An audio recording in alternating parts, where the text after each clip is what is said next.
Namaskar. Welcome to the world of astrology. Astrology is a complicated subject and has always been an unsettled debate.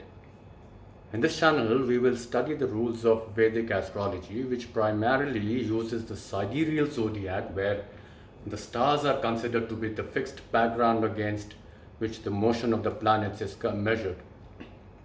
Now, what's the use of all this study? Well, if we are able to get sufficient evidences to establish the validity of rules given in the ancient Vedic texts, we can look for solutions also.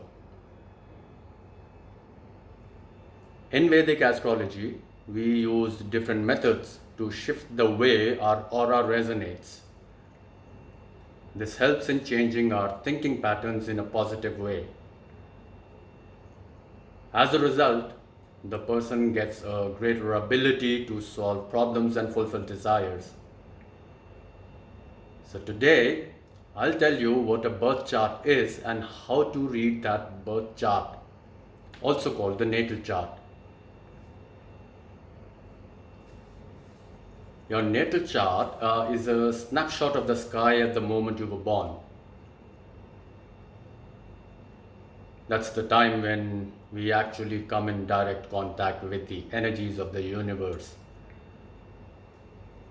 These cosmic forces in the universe control our thoughts, which in turn direct our actions. So to say, astrology is the study of influence of those celestial objects on human lives. These videos are about an analysis of that influence. Now, to start with, if you lie back in an open field and observe the sky, you will see a 360 degrees circle above you. There's a dome. In astrology, this circle has been divided in 12 equal parts, which means each part will be of 30 degrees. This is depicted on the birth chart by dividing the chart in 12 equal parts. Each part is called a house. Every house has a lord, which could be any of the 12 zodiac signs depending on the time of your birth. Now there are 12 zodiac signs which own the 12 boxes of your birth chart, and each sign has its own strengths and weaknesses, its own specific traits, desires and attitude towards life and people. These signs in chronological order are Aries, Taurus, Gemini, Cancer, Leo, Virgo, Libra, Scorpio, Sagittarius, Capricorn, Aquarius, and Pisces. Now these houses in your birth chart display the ruling zodiac as a numeric value. For example, if you find a 9 written in a box, it means that the house is ruled by Sagittarius. You remember the chronological order we were talking about? Coming to the planets now. Planets in astrology have a meaning different from the modern astronomical understanding.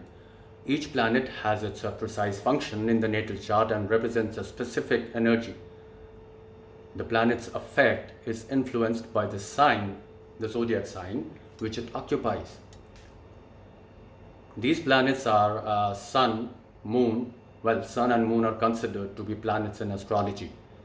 Then Mars, Mercury, Jupiter, Venus, and Saturn. And then there are two shadow planets, Rahu and Ketu, which don't have a physical existence. These are the nodes which immensely affect the life of a person depending on their placement in the chart. You can easily generate a birth chart through a computer software provided you have your date of birth, time, and place. Your name just being a tag for that chart. Time, place, and date of birth. 3 things need to be accurate for a proper analysis. Now here on the screen, as you can see, holding the chart upright, you will find a big box divided in 12 parts. This chart is without planets. It's like the base of the pizza without topping of the planets. The first house of your chart is at 12 o'clock position. Moving in anti-clockwise direction, you can see the second house, third house, fourth house, up to the 12th house. Every house is of 30 degrees and the full circle gets completed at the end of the 12th house. This natal chart is fixed and it never changes. All the planets move in anti-clockwise direction except Rahu and Ketu, and Rahu and Ketu move in clockwise direction. Now there are some basic rules of Vedic astrology which need to be understood before getting into an analysis of the charts. We will discuss all the associated rules sequentially. Starting with the rules associated with the houses from 1 to 12, these houses represent some or the other aspect of your life, not just limited to those written in the boxes that you can see. Coming to the first house, well, first house is the most important house and is also called as the Lagna or the ascendant. That is why this is called as a Lagna chart. Moon chart will be discussed in later videos. This first house is the house of your birth, your formation. Now here's the thing.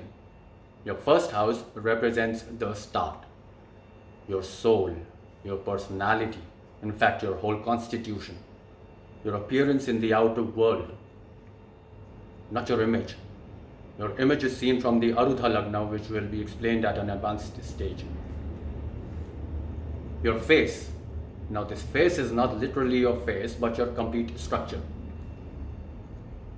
Your actual face or the portion above your throat is seen from the second house. In fact, second house includes the throat as well. Natural rulership of this house, the first house, is with Aries. But this does not mean that everybody's first house is ruled by Aries. It's just the natural resonance of Aries, which will always be present in the first house, regardless of any other zodiac sign ruling the first house. This means that your first house could have Aries or some other zodiac as the first house ruler, but the characteristics of Aries also need to be considered while analyzing the first house. Same rule is applicable to the other houses also.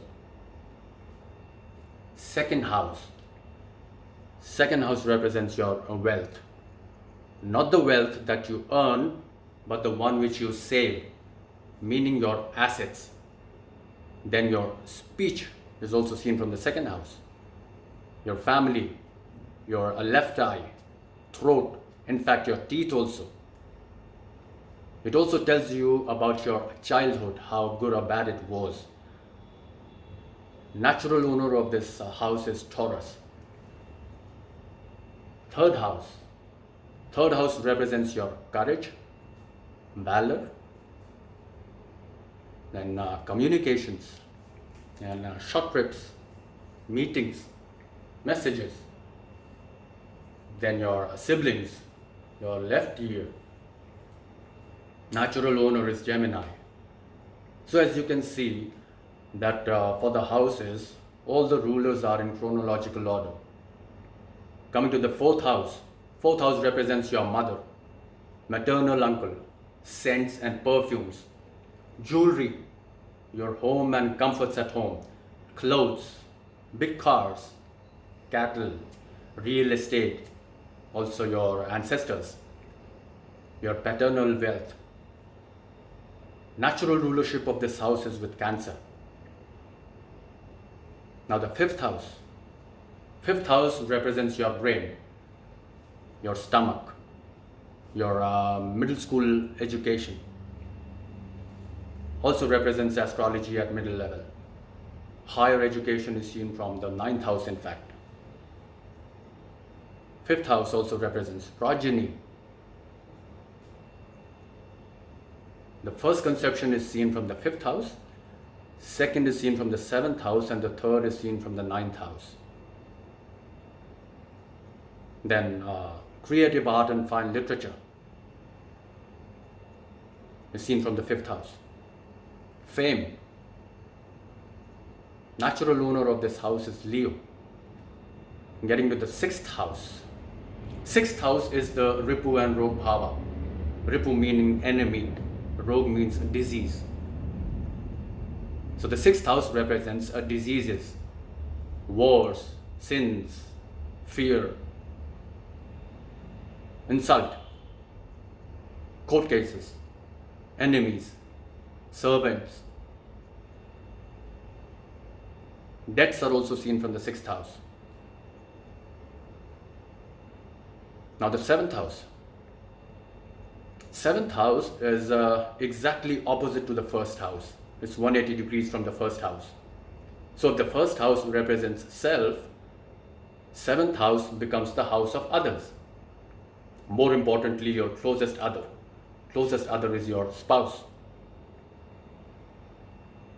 It represents marriage and other legal bindings also. Blood relations are not considered for the seventh house. Eighth house, anything buried deep underground, something unknown. What are these things? Things like death, mysteries, occult, mysticism, in fact, astrology. Astrology is seen from the eighth house. Ninth house. Ninth house represents your postgrad education, foreign travel, pilgrimage, your luck, fortune. Then the 10th house. 10th house represents father, government, the authorities, your profession. Then the 11th house. 11th house represents incoming gains, what you earn, not what you save. Your assets are seen from the second house. Then speculations. Coming to the 12th house. 12th house represents losses, foreign lands, isolation, bed comforts. Yes, bed comforts. Now coming to the classification of the houses, though the classification list is long, but some very important ones are being explained at this stage.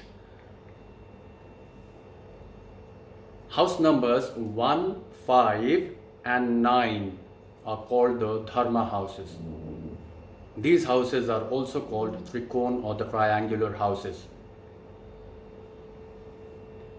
These houses are associated with sense of duty, spiritual learning, wisdom, moral values and honesty. House numbers 2, 6 and 10 are the Artha houses. Arth relates to prosperity, wealth, material success and recognition. House numbers 3, 7 and 11 are called the Karma houses, related to desires, ambitions and the motivation to fulfill those desires. Then the Moksha houses. House numbers 4, 8 and 12 are the Moksha houses. These houses signify liberation from material bondage, the spiritual realm. Then the Kendra houses or the angular houses. House numbers 1, 4, 7 and 10 are called the Kendra houses. Planets in these houses have the capacity to deliver their full energy. Now it all depends whether the planet placed is a benefic or a malefic in your chart. But that planet has the ability to deliver its full energy.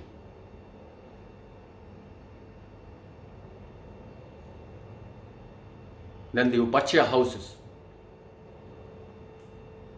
3, 6, 10 and 11 are the Upachya houses.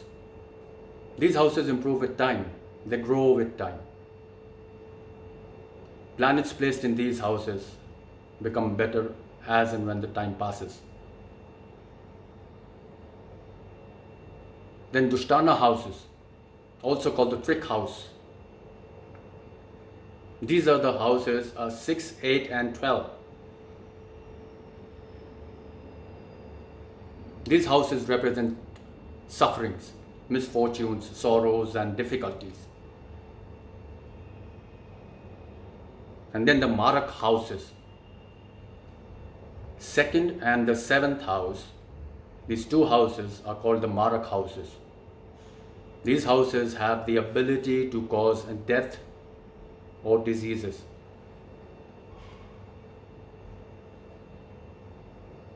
So guys, these were some basic rules associated with the houses of a birth chart. However, we cannot just come to a conclusion with these very basic rules. There are numerous other rules which will filter our understanding in due course. In my next video, we will understand the effect of planetary placement in different houses.